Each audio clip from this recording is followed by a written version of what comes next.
Hola, hola, bagaimana nih kabar kalian? Seperti biasa, jam-jam siang istirahat, kita akan melanjutkan Tonghua dari Immortality ataupun Babang Fanghan. Jadi untuk part sebelumnya, videonya hilang guys, karena Mimin kena copyright. Jadi ya tidak bisa di-up lagi. Ya bagi yang belum nonton, Mimin review dulu untuk part sebelumnya. Pertarungan Fanghan dan juga penguasa Pulau Putus Asa benar-benar terjadi. Di sana mereka melakukan pertarungan yang begitu sangatlah sengit. Dan pada akhirnya, Pulau penguasa Putus Asa yaitu Jue Ming telah dibantai oleh Fanghan. Ditambah juga dia mendapati beberapa harta spiritual lainnya. Sedangkan untuk Fang Qingwei dan juga lainnya, mereka juga sedang berada di Pulau penguasa Putus Asa. Tanpa babi bu, langsung saja kita masuk ke dalam ceritanya.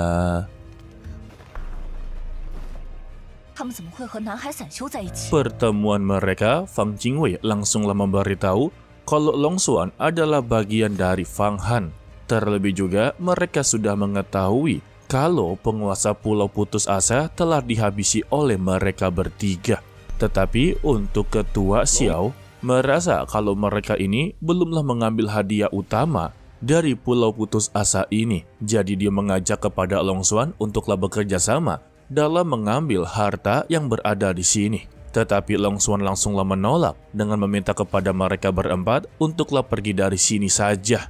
Tetapi untuk ketua Xiao meremehkan kemampuan mereka bertiga. Karena dia tahu mereka bertiga ini baru saja menghabisi nyawa dari Pulau penguasa Putus Asa. Sebab untuk mereka bertiga pasti akanlah berjuang mati-matian dalam menghadapi lawannya. Karena dia tahu betul untuk ketua Pulau Putus Asa itu jauh lebih hebat daripada mereka bertiga. Sehingga dia pun meminta kepada Fang Qingwei dan lainnya untuklah menerjang bersama-sama. Waduh, parah juga. Sehingga ketua Xiao langsunglah menerjang. Begitu juga dengan Long Xuan mencoba untuklah mengejarnya. Sedangkan untuk Xiaoling langsunglah menahan mereka berempat yang mencoba untuklah mengikuti dari belakang.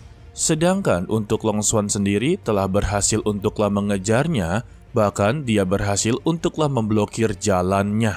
Melihat kemampuan dari Long Xuan, ketua Xiao begitu terpukau. Karena murid-murid dari sekte Yua memang terlihat begitu sangatlah hebat. Dan dia merasa kalau kekuatan dari Long Xuan tidak bisa dianggap remeh. Sementara itu untuk Fanghan sendiri yang masih berada di dalam kuil 5 Raja Neraka, dia diberitahu oleh Nagayan kalau suasana di luar bercampur aduk. Jadi dia meminta kepada Fanghan untuk lebih fokus dalam memurnikan semua ini. Walaupun dia tahu kalau di luar ini hanyalah kekuatan magis tingkat ketiga, yaitu ketua Xiao. Walaupun begitu, Nagayan cukuplah khawatir kepada Long Xuan dan juga Xiaoling. Mereka bisalah mengimbangi pertarungan tersebut. Tetapi jika satu melawan satu sudah dipastikan, mereka pasti akanlah dikalahkan. Lalu Fanghan pun langsunglah menggunakan metode rahasia untuklah mengirimkan pesan kepada Long Xuan. Dia mempertanyakan bagaimana situasi di luar. Long Xuan memberitahu kalau saat ini Fang Qingwei bekerja sama dengan ketua Pulau penguasa Xiao. Dan saat ini juga dia sedang berhadapan dengan ketua Xiao. Tetapi dia meminta kepada Fanghan tidak perlu khawatir karena dia bisalah menghadapinya dan mengulur waktu agar dia mendapati banyak sekali waktu dalam memurnikan tungku 5 Raja Neraka. Mendengar itu, Fanghan berterima kasih kepadanya, tetapi dia tetap meminta untuk lebih berhati-hati.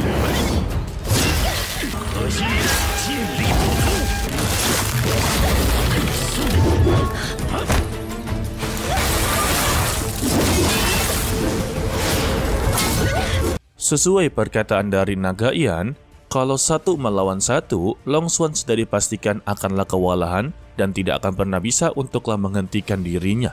Tetapi di sini Long Xuan berjuang begitu sangatlah keras untuk menahan pergerakan dirinya. Lebih tepatnya sih mengulur waktu guys. Namun tetap saja perbandingan kekuatan mereka ini sudah begitu cukuplah jauh. Sehingga Long Xuan mendapati serangan yang begitu telak, membuat dia langsunglah tumbang dan ditertawakan oleh ketua Xiao. Kalau dia ini sama sekali tidaklah tahu bagaimana melihat perbandingan kekuatan. dan dia pun langsunglah menuju untuk memasuki ke dalam ruangan. Lalu kita berpindah kepada Xiaoling yang sedanglah berhadapan dengan mereka berempat. Tetapi di sini Fang Jingwei menganggap Xiaoling begitu sangatlah lemah, meminta kepada mereka bertiga tidak perlu ikut campur, karena hanya dia sendiri saja sudah pasti bisa untuklah mengalahkannya. Tetapi Xiaoling mencoba untuklah memprovokasinya kalau dia ini hanyalah kultivator rendahan yang hanya mengandalkan senjata ajaib yang belum begitu sempurna. Mendengar hinaan tersebut, dia pun langsunglah tersinggung dan dia berjanji untuk hari ini dia pasti akanlah dihabisi. Waduh! Sehingga dia pun menyerang secara bertubi-tubi dan tidak terarah, yang membuat Xiaoling tersenyum dan bisalah bersembunyi. Dan dia mempunyai sebuah ide untuklah mempermainkannya.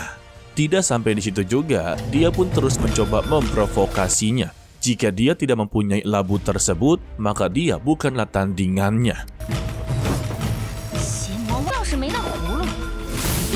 Dan Xiaoling pun mendapati kesempatan untuklah menerjangnya. Dan hampir saja labu ajaib milik dari Fang Jingwei dihancurkan. Ditambah untuk mereka bertiga langsunglah diacak-acak oleh Xiaoling. Bahkan mereka semua yang mencoba untuk bertarung tidak bisa menandingi kecepatan dari Xiaoling. Lagi dan lagi, Fang Jingwei pun langsunglah mengeluarkan senjata ajaibnya, yaitu cambuk besi hitam. Tetapi cambuk tersebut langsunglah ditahan, dan juga Xiaoling berhasillah untuk merebut labu ajaib miliknya. Dan juga dia memberitahu kalau dirinya ini masih berada di dunia fisik ataupun alam fisik, tetapi sudah mempunyai senjata ajaib yang begitu sangatlah bagus.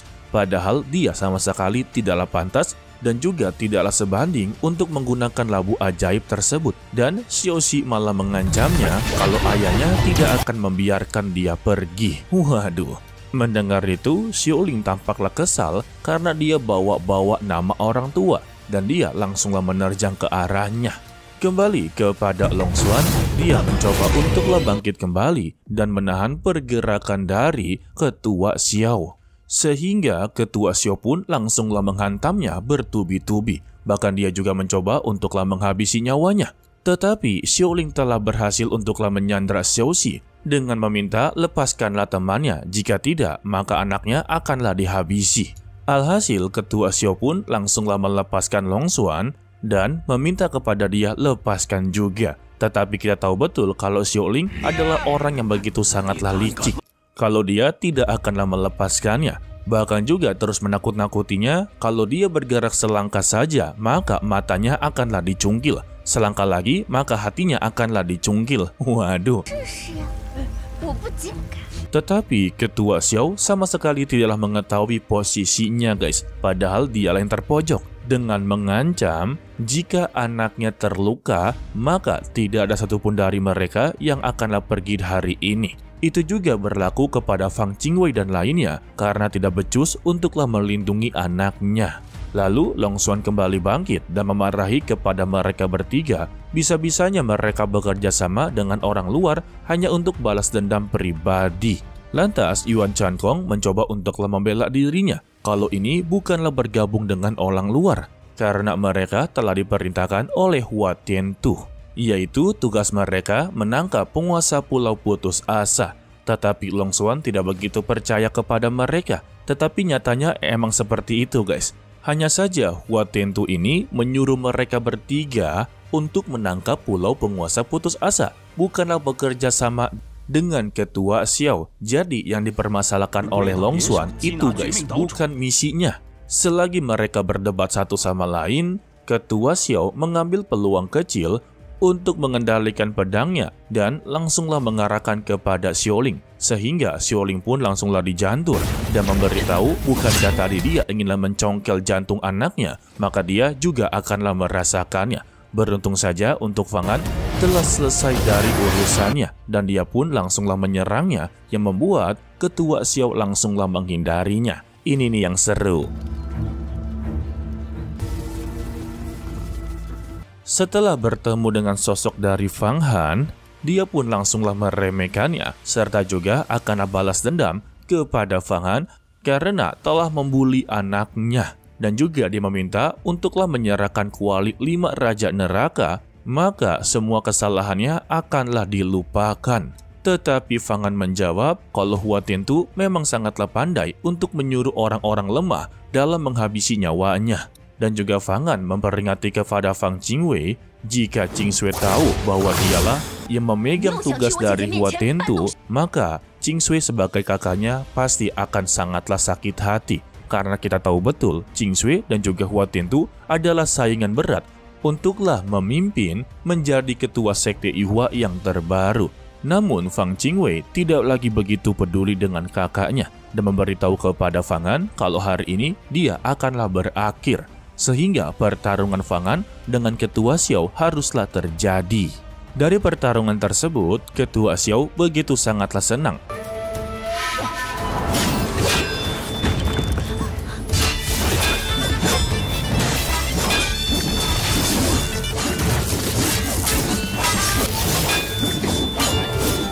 Karena akhirnya Fang Han mengeluarkan tungku 5 raja neraka. Maka untuk hari ini dia akanlah menunjukkan tentang kematian kepadanya. Sehingga dia pun langsunglah mengeluarkan kekuatan penuhnya yang membuat Fang Han hampirlah terpojok.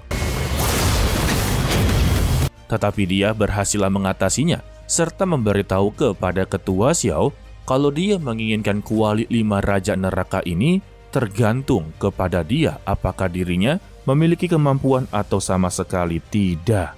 Dan Fang Han pun langsung memasuki tungkunya yang membuat ketua Xiao mendapati serangan bertubi-tubi. Mantap, seneng banget liatnya.